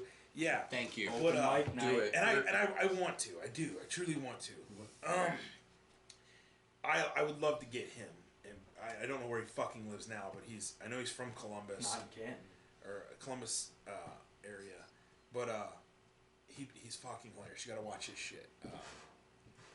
Rachel showed me his TikTok first, and then I started watching him on YouTube. And his interaction with hecklers and his ability is it's smooth and it's funny, and he'll have you fucking rolling. Matthew Fife. Yeah, send me that whenever you figure that out. Yeah, I will. Bill Burr. That's one. Oh man, that's you're aiming. You got a better chance getting God on here. You just talked about Kanye West, and you're telling me Bill Burr is a. I said Kanye is a joke. Bill Burr is my fucking hero. I just called Kanye mentally ill. I don't think he's ever coming to this basement. He probably couldn't find it. He would just sit there and stare at you. He wouldn't say a fucking word. And then we wouldn't have proof that Kanye was in our basement. Yeah. He'd be like, I didn't tell you could record me. We'd be like, fuck. Yep. That's got us, Eric. But Bill Burr. Oh my god, I fucking love that guy. That dude is so funny. Like in the realest way possible. It's just in your face, and it's man. We tried when I was at school. They would do. They'd have a comedian come in. I think it was in the fall semester. They would usually have a comedian come in. In the spring, they would do a concert.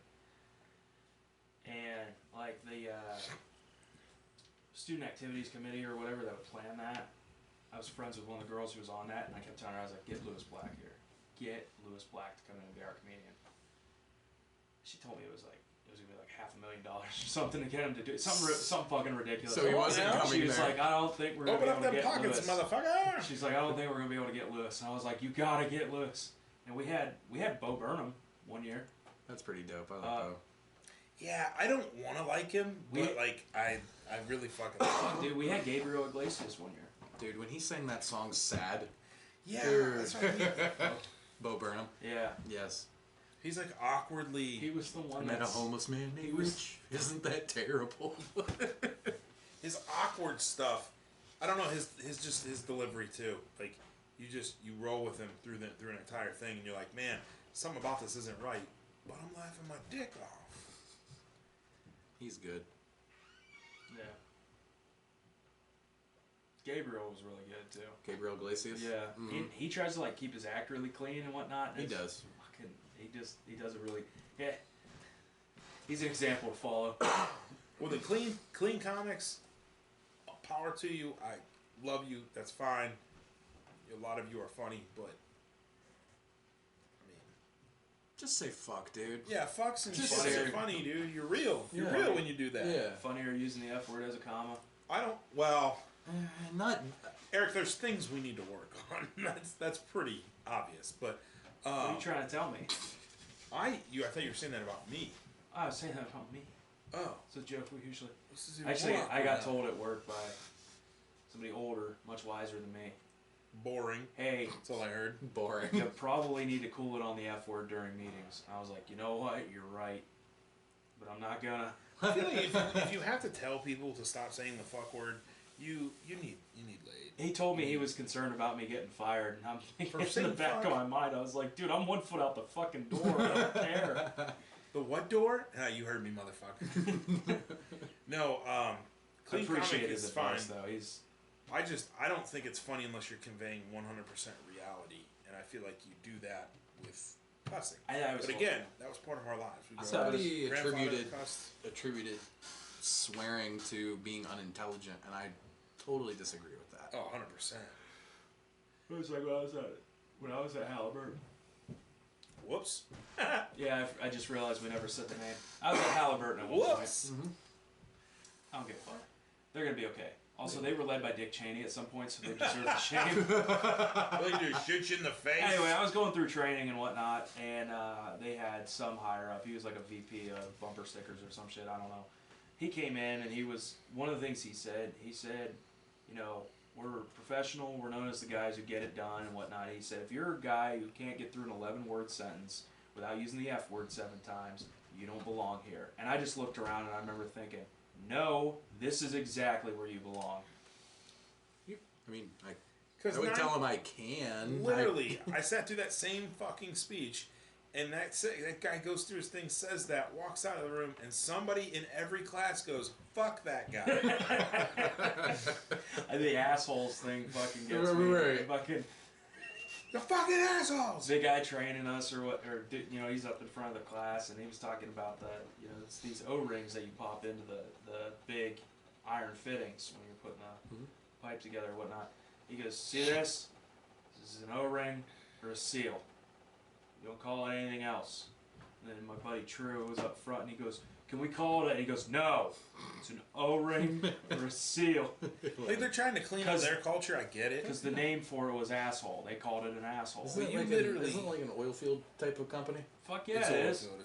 Dude, what are you? That's what I mean. Like I went to my interview. Yeah, get real. I went to my interview, bro. They were handing out job offers like fucking candy. All right, so your quality of worker is shot. I showed up in a fucking like dress suit and shit, and a dude in front of me came in with a Dale Earnhardt shirt and boots on.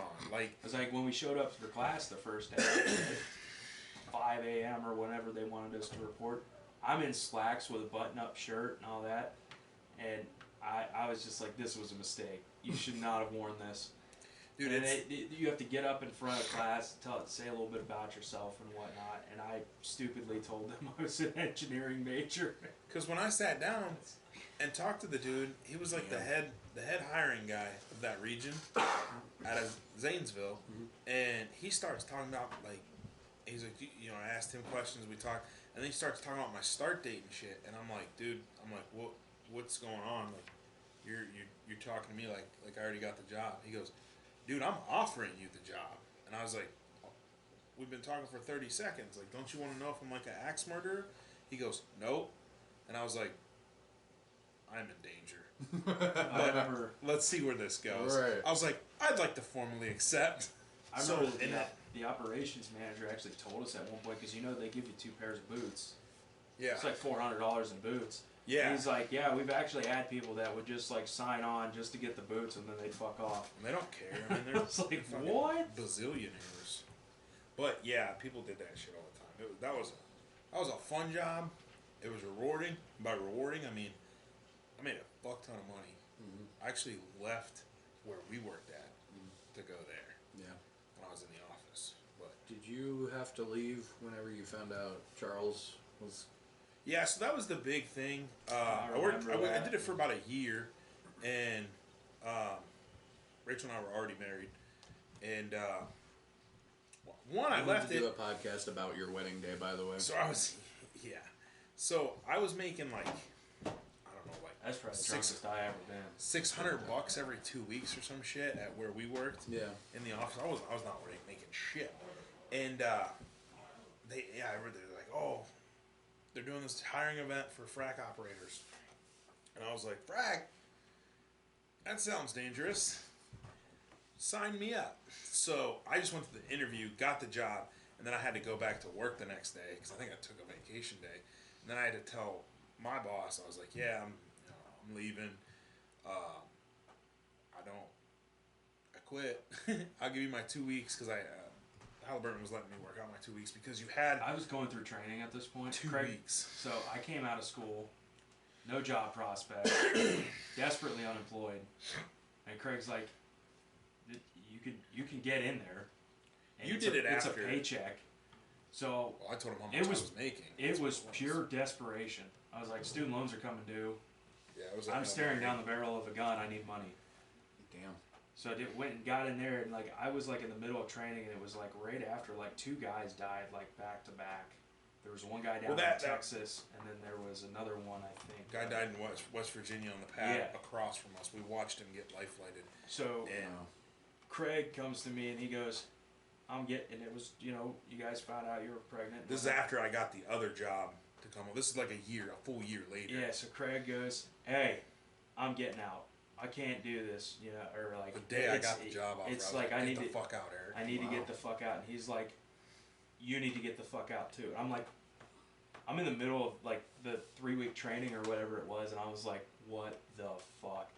I remember sitting in the classroom on my phone, like emailing back and forth with. I had a company out in Missouri or Kansas City that wanted to interview me, and they were gonna fly me out, and I was doing all the shit with who at the same time. And I remember the guy from Kansas City had just booked my flight like the day I got the offer from the other place. I was like, "Look, man, it's a sure thing at this point. I'm desperate. I need to get the fuck out of here." I said, "I'm going to take this other offer." And he was kind of pissed off because he had just booked the flight. And I was like, "It's a fucking huge, like, $1 billion company or whatever." He's like, "You can eat $500. Yeah. Calm down." But yeah, about a month. Well, I had a friend of a friend shoehorned me into that interview. And I remember I got a hold of him and I was like, "It's a sure thing. I got to go with it. I appreciate you sticking your neck out for me." And that job was like you were like a facilities engineer. You were more worried about buildings, the one in Wyoming or whatever. The one out in Kansas City. And so he knew it wasn't quite what I was looking for, but it was something. And in hindsight, I'm glad I did what I did because I was at home and like I could afford to fucking live on my own anyway. With fucking $2,000 a month or whatever I owed in student loans, fucking ridiculous.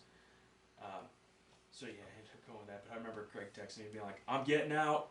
You gotta do whatever you can. You gotta get out too." You were sitting there like, "I just got Craig here, was like, Rachel texted Craig me. was like, "You're gonna die. Get out." And I was like, "Fuck, what do I do?" Yeah, I was a little emotional, but Rachel, she texted me when I was in truck school getting my CDL, and she's like, "I'm pregnant. You're gonna be a daddy," and I was like, "What the fuck? Okay, yeah, cool." it's kind of shit. But like, I guess like we weren't not trying to get pregnant, and at that point I started to I waited until I passed my CDL, worked a couple more months, and I was like, "All right, what do you want? How do you want to go forward? I'm game either way if I can find a job back home."